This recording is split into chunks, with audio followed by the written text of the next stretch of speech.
Bon, on va répondre alors à cette question qu'on m'a posée tout récemment. C'est quoi la différence entre la méthode Tipeee et la méthode Fly? Si tu te poses toi aussi la question, ça va peut-être t'intéresser.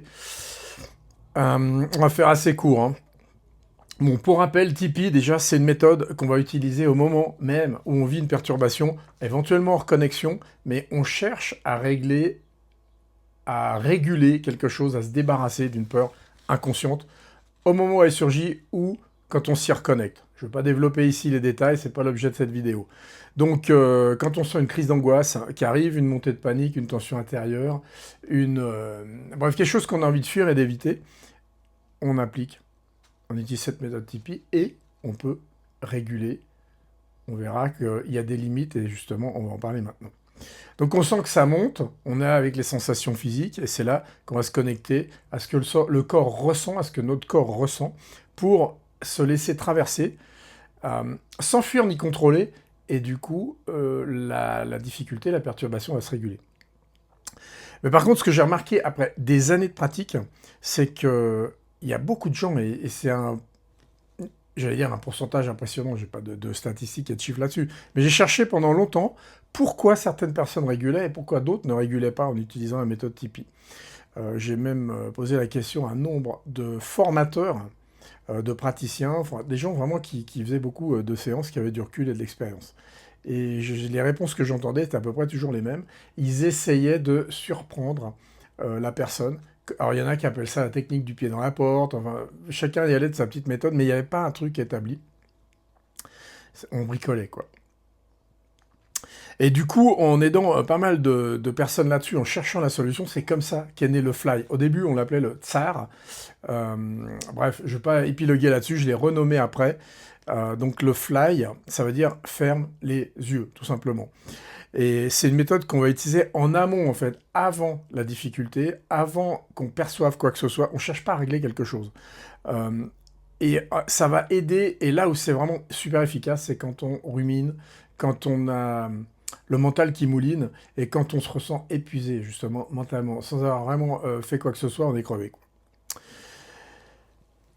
Et aussi, ça s'adresse aussi justement à des personnes qui sont dans le contrôle. Et nombre d'entre nous, on est dans le contrôle parce qu'on est habitué, on a été habitué, on a été même quasiment conditionné depuis tout petit à reprendre le contrôle quand ça ne va pas. Et qu'à voir, hein, les remarques habituelles qu'on fait aux enfants, j'en entends encore maintenant, un enfant qui fait une crise, on va lui dire arrête, ça n'en vaut pas la peine, calme-toi, c'est rien, ça va tout bien aller et tout. Donc on essaye finalement de lui voler son émotion.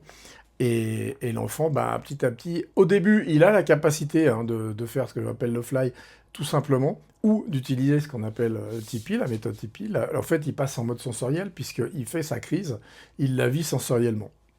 Par contre, petit à petit, on lui enlève ça, puisqu'on est en train de le conditionner.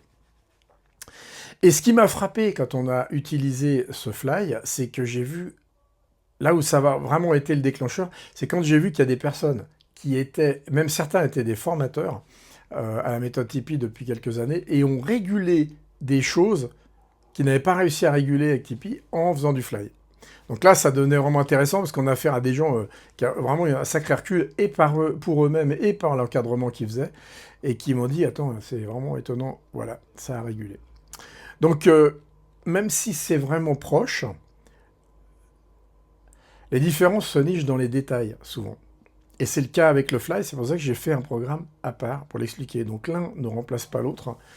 Et ça dépend vraiment des besoins. Si on disait, tiens, qu'est-ce qui est mieux d'aller sur le Tipeee ou sur le fly, ça va dépendre du besoin. Quand on me pose des questions, je dis, bah attends, là, c'est mieux que vous alliez sur le fly. Je vais vous expliquer pourquoi, patati patata. Et comme je vous disais, un truc qui est top, c'est par rapport à la rumination mentale. Quand on se fatigue, on s'épuise, ça c'est vraiment génial. Et en plus, ça permet de réguler des choses qu'on n'aurait peut-être pas régulées autrement avec la méthode Tipeee ou d'autres techniques. Donc c'est vraiment une autre porte d'entrée qui permet de retrouver un calme intérieur rapidement. Voilà, je ne veux pas faire plus long ici, mais comme ça démontre, c'est juste pour donner déjà la différence d'utilité, pourquoi le fly, pourquoi Tipeee. Je remets un lien qui est sous la vidéo, là, qui va être valable jusqu'au 24 juin, donc on y est hein, bientôt, puisqu'au moment où je tourne, on est le 23. Mais bah, au moins, vous avez les infos, même si l'offre est passée, ça ne vous empêche pas de jeter un coup d'œil. Ok. Donc le lien est sous la vidéo. Il y a marqué coupon 10 ans, parce que ça fait un peu plus de 10 ans que je fais les formations comme ça en ligne, que j'accompagne des gens, et c'est pour ça que je le fais avec vous en faisant cette offre. Donc l'offre, elle contient... regardez sous le lien, voilà, j'en dis pas plus, vu que de toute façon, elle sera valable qu'un certain temps. Et puis vous verrez, quand vous faites défiler les programmes, vous verrez tous les programmes, il y en a une trentaine, dont le Fly. Merci de m'avoir écouté. Si tu veux d'autres vidéos comme ça, tu peux t'abonner, me le faire savoir, puisque je viens de redémarrer la chaîne. Une chaîne, du moins je suis reparti de zéro, puisque l'autre chaîne a été supprimée tout simplement par YouTube, pour des raisons que je ne vais pas développer ici, mais bon voilà, c'est comme ça, on se prend pas la tête, en tout cas moi je vais pas me prendre la tête avec ça, je repars de zéro et on republie maintenant pour partager tout ce qui peut nous servir à nous sentir mieux, sans continuer à nous débattre avec des peurs sur lesquelles on n'arrive pas à agir, parce que c'est pas le mental, enfin c'est pas nous qui contrôlons, c'est le subconscient derrière qui contrôle, ok ?